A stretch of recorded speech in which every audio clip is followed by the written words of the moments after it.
Rekan-rekan media sekalian, baru saja saya mendampingi Bapak Presiden dan Bapak Kapolri untuk melihat secara langsung terkait dengan pendisiplinan protokol kesehatan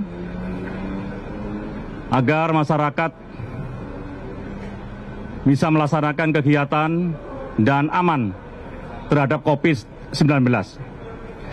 Rekan-rekan media sekalian, rencana pendisiplinan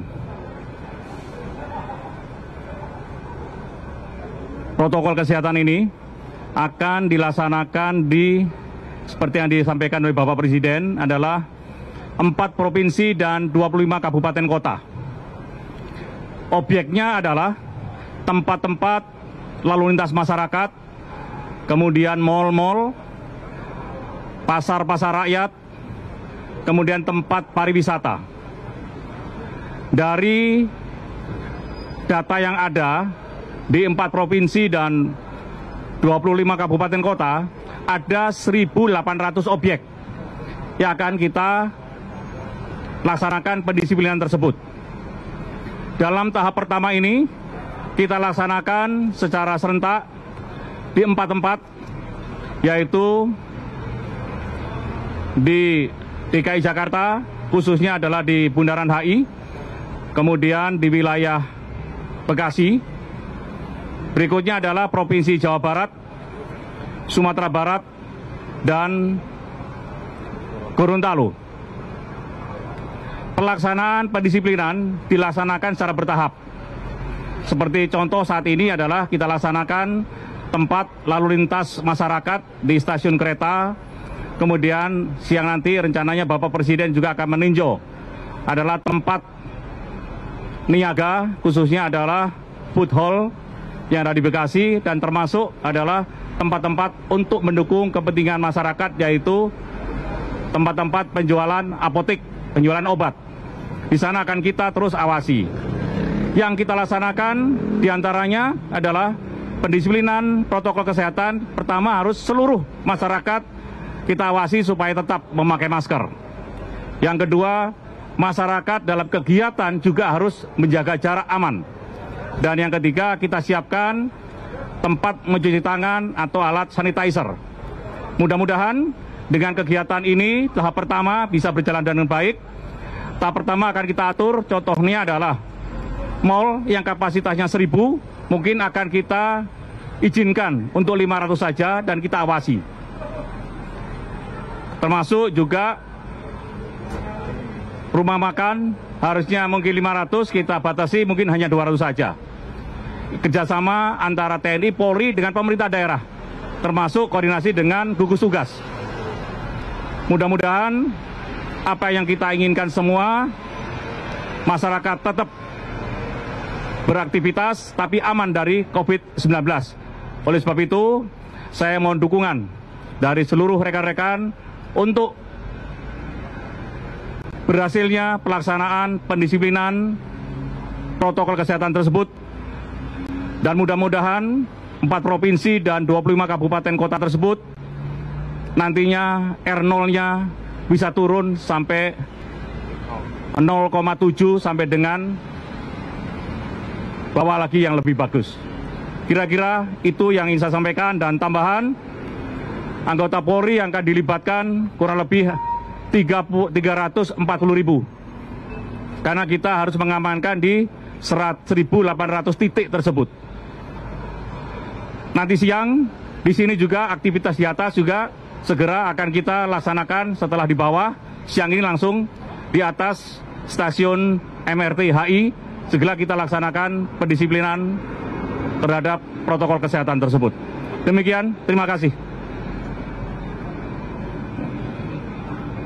Terima kasih Pak Gub. Terima kasih. Iya Pak. Terima kasih banyak.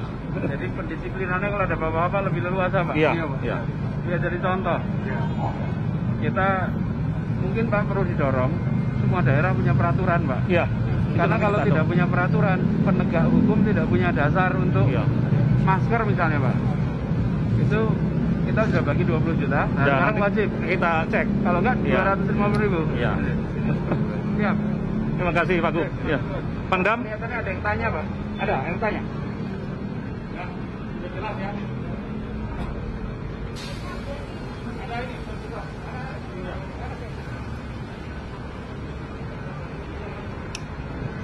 Pak izin mau bertanya, berarti ini sudah mengartikan bahwa new normal untuk seluruh masyarakat yang ada di tanah air dan khususnya juga untuk di DKI Jakarta ini sebenarnya kapan Pak pastinya? Apakah mungkin kemudian mal akan dibuka? Karena kan tadi sudah disampaikan juga oleh Pak Panglima bahwa nantinya akan dari tim TNI Polri akan mengamankan di setiap mal-mal, tempat pariwisata, kemudian juga akan dibatasi dari setiap orang-orang yang akan datang.